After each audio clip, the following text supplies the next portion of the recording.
Je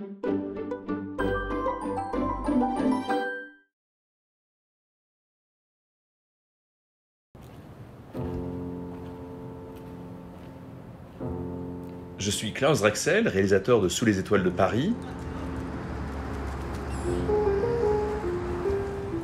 Alors cette scène, c'est un moment du film où je voulais vraiment qu'on soit entre le rêve et la réalité. Sully, donc le petit garçon migrant qui a perdu sa maman et qui a été récupéré par Christine, la clocharde, se réveille au milieu de la nuit et je voulais vraiment que le spectateur ne sache pas si ce qu'il est en train de voir, c'est le rêve de Sully ou si c'est la vraie vie. Donc ce qui était important dans la mise en scène, c'est que tout paraisse à la fois crédible, mais un peu étrange, comme ce chanteur manchot devant une église dans les rues pavées.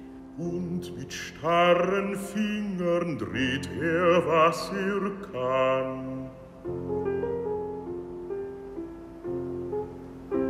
Et tout à coup apparaît cette fée rouge. Pareil, alors là on se demande, est-ce qu'elle existe vraiment ou est-ce que c'est un fantôme? En tout cas, Sully, lui, il a l'impression de voir sa maman et il va se lever pour la suivre. Et voilà, tout devait vraiment participer à cette féerie, et c'est pour ça aussi que je voulais qu'on tourne cette scène du film à Montmartre.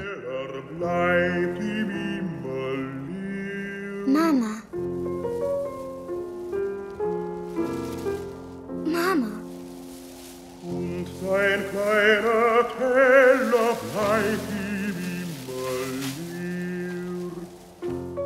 Et j'ai demandé à Sully, donc à Mamadou Diafa, qui joue le rôle de Sully, de jouer cette scène comme s'il était somnambule, en fait, comme s'il continuait de marcher tout en dormant. Et donc il devait avoir cette fatigue sur le visage. En fait, ce qui nous a aidé, c'est que on a dû tourner ce plan à peu près 10 fois, donc le pauvre, il a dû courir dans les escaliers très très raides de Montmartre un grand nombre de fois. Mama! Und die Hunde knurren den alten Mann. Mama!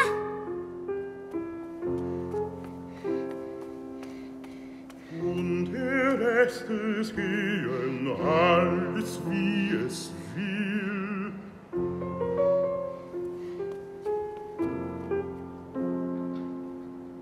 Dreht und seine Leier steht. Et donc là, le moment où Christine se réveille, on est sûr de revenir à la réalité, puisqu'elle se réveille, mais c'est une réalité de cauchemar. Donc on passe du rêve au cauchemar.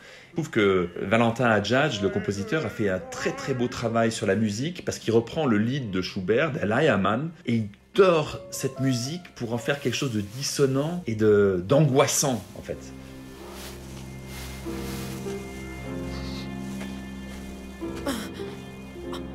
Sully! Sully! Sully! Sully!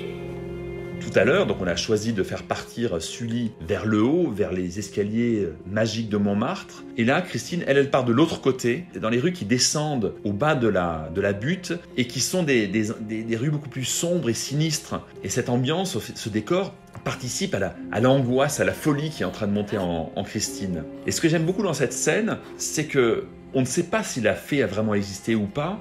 En tout cas, ce qui est sûr, c'est que sa présence a eu un impact réel sur l'histoire, puisque le petit garçon est vraiment perdu. Et la question qui se pose maintenant, c'est est-ce que Christine va réussir à le retrouver ou pas ?